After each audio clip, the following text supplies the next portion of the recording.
જ્યારે reality check કરવામાં આવી રહ્યું છે ત્યારે અમદાવાદમાં પણ ટ્યુશન ક્લાસીસમાં રિયાલિટી ચેક કરવામાં આવ્યું। હિરેન અત્યારે અમારી સાથે જોડાયેલા છે। હિરેન, અમદાવાદની શું સ્થિતિ છે? ફાયર સેફટીના નિયમોનું પાલન થાય છે કે નહીં?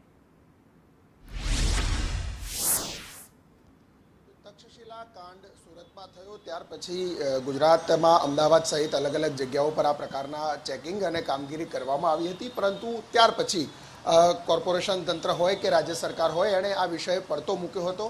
અત્યારે પણ જ્યાં અમે ઊભા છીએ માનસી સર્કલ પાસે આવેલું જે ટાવર છે કે ટાવરમાં ઓછામાં ઓછા 10 થી 15 જેટલા ટ્યુશન ક્લાસીસ આવેલા છે। ત્રીજા માળે બીજા માળે આવેલા ટ્યુશન ક્લાસીસ છે, ત્યાં પણ આ પ્રકારની સિંગલ એન્ટ્રી અને એક્ઝિટ હોય તે પ્રકારના દ્રશ્યો છે। આ સામે જે ગેટ જોઈ શકાય છે એ એકમાત્ર ગેટ છે ટ્યુશન ક્લાસીસનો, એ ઇંગ્લિશ એકેડેમી માટે બનાવેલો એક છે અને એનો છે। તો એ જ બાજુ બીજી તરફ તમને દ્રશ્યો બતાવીશું કે જ્યાં એક લાઇબ્રેરી પણ આવેલી છે અને JEE નીટ માટેની પરીક્ષા માટેનું જે ટ્યુશન સેન્ટર છે એ પણ ત્યાં આવેલું છે।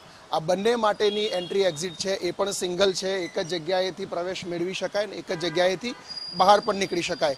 સાથે બીજી કોઈ સુરક્ષાની વસ્તુઓ અહીંયા નથી દેખાતી। સાથે જે પ્રકારે ફર્નિચર પણ અહીંયા કરવામાં આવેલા છે એ ફર્નિચર પણ આપણે જોઈએ તો જો ઉપર ત્રીજા માળે અથવા તો મેઇન ડોર પાસે આગ લાગે તો અંદરથી કોઈ પણ વ્યક્તિ બહાર નીકળી પણ ન શકે ઝડપથી, એ પ્રકારની સ્થિતિ છે।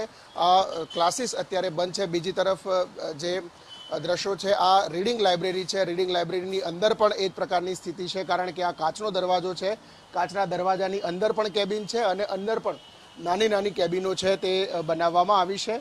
ફાયર ઇન્સ્ટિટ્યુશનના નામે માત્ર એક બોટલ છે એ અહીંયા રાખવામાં આવી છે, અન્ય ફાયરના ઇક્વિપમેન્ટ સીધી રીતે અહીંયા કોઈ હોય તેવી સ્થિતિ નથી દેખાતી। અંદર જશો જોઈશું બીજા પણ બે દરવાજા છે, કાચના દરવાજા છે અને સાથે લાકડું પણ છે, એટલે જો કોઈ આકસ્મિક ઘટના બને તો ઝડપથી કોઈ બહાર ન નીકળી શકે એ પ્રકારની સ્થિતિ અહીંયા આપણે જોઈ શકાય એ પ્રકારની વ્યવસ્થા અત્યારે છે। એટલે જે મંજૂરી લેવાની હોય છે અથવા તો મંજૂરી વગર જ આ પ્રકારે આડેધડ જે ક્લાસીસ છે એ ચાલતા હોય છે। જો કે કોઈ પણ સંચાલક અત્યારે અહીંયા હાજર નથી, માત્ર વિદ્યાર્થીઓ છે એ અભ્યાસ માટે આવેલા છે, નજરે ચડે છે। સામાન્ય નિયમો પ્રમાણે આ પ્રકારના શૈક્ષણિક સંસ્થાઓ હોય તો ત્યાં એન્ટ્રી અને એક્ઝિટ અલગ હોવા જોઈએ, ફર્નિચર એ પ્રકારે હોવું જોઈએ કે જેથી કરીને સરળતાથી બહાર નીકળી શકાય, પરંતુ આ સ્થિતિ નથી। તક્ષશિલામાં પણ આ સ્થિતિ હતી, કારણ કે એક્ઝિટ ત્યાંથી લોક કરી દેવામાં આવ્યો હતો, ઝડપથી બહાર નીકળી શકાય એ પ્રકારની કન્ડિશન નહોતી અને એ જ ઘટના લખનૌની અંદર પણ બની હતી। ત્યારે અમદાવાદમાં પણ હજુ પણ આ પરિસ્થિતિ યથાવત છે।